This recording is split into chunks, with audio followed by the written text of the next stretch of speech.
انسان کی پوری زندگی اس کی سوچ اور خیالات کا مجموعہ ہوتی ہے۔ مولانا رومی فرماتے ہیں کہ تمہاری اصل ہستی تمہاری سوچ ہے، باقی تو صرف ہڈیاں اور گوشت ہے۔ اگر تم گلاب کی سوچ رکھو گے تو پھولوں کا باغ بن جاؤ گے، اور اگر کانٹوں کی سوچ رکھو گے تو خاردار جھاڑی بن جاؤ گے۔ انسان کا ذہن ایک ایسی کھیتی ہے جہاں جیسا بیج بویا جائے گا ویسا ہی پھل ملے گا۔ اکثر لوگ اس بات سے شدید پریشان رہتے ہیں کہ ان کے دماغ میں ناپسندیدہ اور گندے خیالات کیوں آتے ہیں۔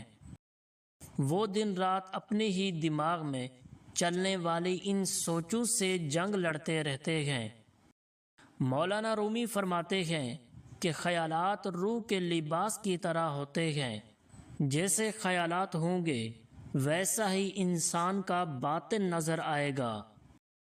انسان کا دماغ ایک گہرا سمندر ہے اور خیالات اس کی سطح پر اٹھنے والی لہریں ہیں۔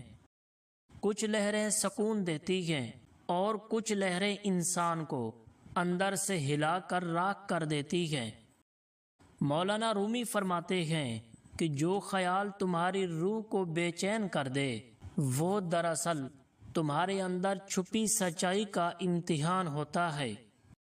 خیالات کا کوئی جسم نہیں ہوتا، لیکن یہ انسان کی پوری شخصیت کو تعمیر یا برباد کرنے کی طاقت رکھتے ہیں۔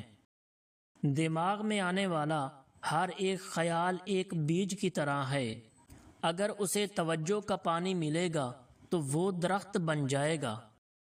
مولانا رومی فرماتے ہیں کہ برے خیالات پر غصہ کرنا یا ان سے ڈرنا انہیں اور زیادہ طاقتور بنا دیتا ہے۔ برے خیالات کا دماغ میں آنا ایک فطری اور انسانی عمل ہے، لیکن ان خیالات کو پکڑ کر بیٹھ جانا انسان کی اپنی تباہی ہے۔ برے خیالات کا آنا دماغ کے زندہ ہونے کی نشانی ہے، لیکن ان خیالات کو اپنے اندر پرورش دینا انسانی نادانی ہے۔ رومی فرماتے ہیں کہ جیسے صاف پانی میں گرد گرنے سے پورا ندی کا پانی برا نہیں ہوتا، ویسے ہی پاکیزہ ذہن میں برا خیال آنے سے انسان گناہگار نہیں ہو جاتا۔ اب آتا ہے وہ سب سے بڑا اور چونکا دینے والا سوال کہ آخر یہ گندے خیالات دماغ میں آتے ہی کیوں ہیں؟ مولانا رومی اس کا جواب دیتے ہیں کہ انسان کا نفس اور اس کا ماحول مسلسل نئی تصویریں بناتا رہتا ہے، اور خیالات کا آنا ایک قدرتی ذہنی عمل ہے۔ رومی فرماتے ہیں کہ ان خیالات کا اصل علاج یہ ہے کہ انہیں روکے بغیر خاموشی سے گزرنے دو۔ اعوذ باللہ پڑھو اور اپنے دھیان کو رب کی یاد اور مثبت کاموں کی طرف موڑ دو۔ رومی کا آخری اور سب سے اہم سبق یہی ہے کہ تم اپنے دماغ کے مالک بنو، اپنے خیالات کے غلام نہیں۔